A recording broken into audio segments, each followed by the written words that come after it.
Konnichiwa. Naomi Osaka brings out the rockets in France. Bonjour, comment allez-vous? As always, this video is brought to you via the Doctrine of Fair Use, the Fair Dealing, and the Digital Millennium Act. This is beautiful for the sport.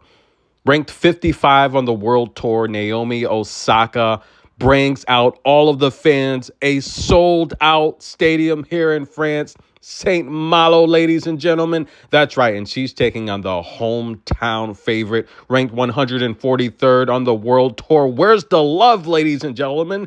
Elsa Jacquemont, one of my favorite servers. She's very tall, a long wingspan. She can get those serves over the net with her height and her reach, and she's got power. She's like a younger version of Elena Rybakina, ladies and gentlemen, and she's here in the quarterfinal. Elsa, that is, after taking out Stakuzik, who's a good shot maker. Olivia Kadecki, another good shot maker. While on the other side of the net, tennis royalty. That's right. She's been on the top earning list for like the last 8 years, ladies and gentlemen.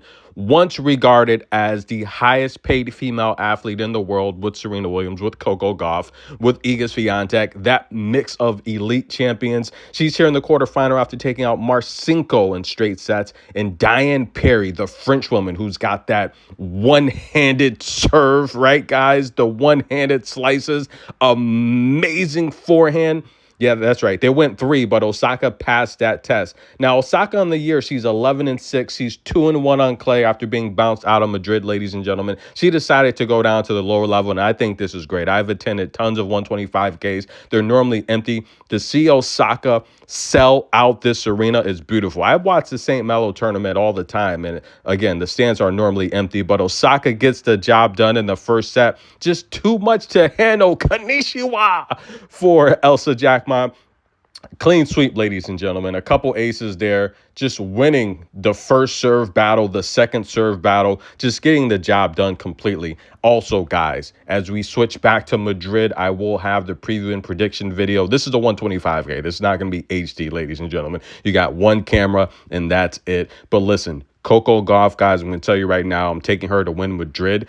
She's now number 2 in the world. If she wins Madrid, that's another 1,000 points. Arena Sabalenka, she's closing the gap on there, and it's very simple. I said at the end of the WTA finals in Saudi Arabia that Coco most likely will become number 1 in the world this year. It's simple. If she wins the French Open, she'll be one step closer. But if Arena Sabalenka does not defend the U.S. Open, or if Coco wins the French Open, Rome, maybe a 500 here, she could also creep up to number 1 that way. But I think it's very simple. If Coco wins one of these slams and Arena Sabalenka does not defend the U.S. Open, Coco Gauff's going to be number 1 in the world, ladies and gentlemen. And of course, it could happen other ways.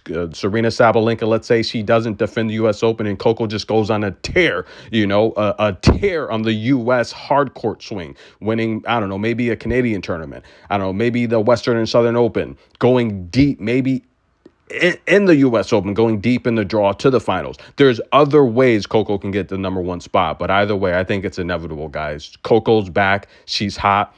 The tour's on notice. As of right now, Osaka, Konnichiwa. Can she win France? We'll see. Like the video, show some love, hit the super thanks. We'll be right back, guys.